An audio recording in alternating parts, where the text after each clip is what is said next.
மகளிர் இடஒதுக்கீட்டை சம்பந்தமே இல்லாத தொகுதி மறுவரையறையுடன் மத்திய பாஜக அரசு முடிச்சு போடுவதாக முதலமைச்சர் மு.க.ஸ்டாலின் தெரிவித்துள்ளார். சேலம் தேர்தல் பிரச்சாரத்தில் பேசிய அவர் 33% இடஒதுக்கீடு என்ன என்பது குறித்து எடப்பாடி பழனிசாமிக்கு தெரியுமா என கேள்வி எழுப்பினார்.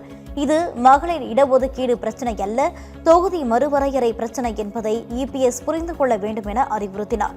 எடப்பாடி பழனிசாமிக்கு வரலாறு கொடுத்துள்ள கடைசி வாய்ப்பை பயன்படுத்தி தமிழகத்தின் உரிமையை பாதுகாக்க பாஜகவுக்கு எதிர்ப்பு பேசுங்கள் என்று மு.க.ஸ்டாலின் தெரிவித்துள்ளார். சட்டமன்ற நாடாளுமன்றத்தில் பெண்களுக்கு 33 விழுக்காடு வேணும்னு பல ஆண்டு காலமாக திமுக போராடிட்டு இருக்கு. பாஜக நினைச்சா அதை எப்போவோ கொண்டு வந்திருக்கலாம். நாங்களும் அதைத்தான் கேட்குறோம்.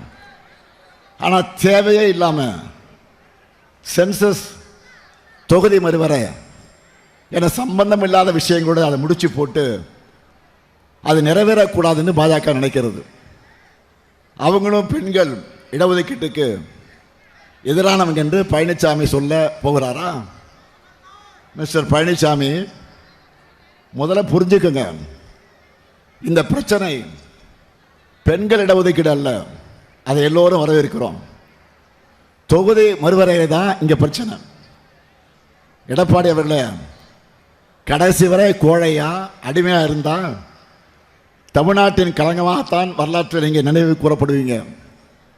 இது வரலாறு உங்களுக்கு கொடுத்திருக்க கடைசி வாய்ப்பு. ஒரே ஒரு முறையாவது பாஜகவை தைரியமாக எதிர்த்து பேசுங்க.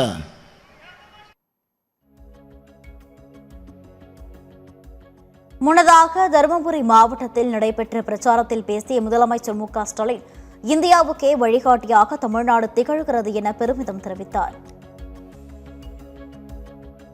ஒருத்தர்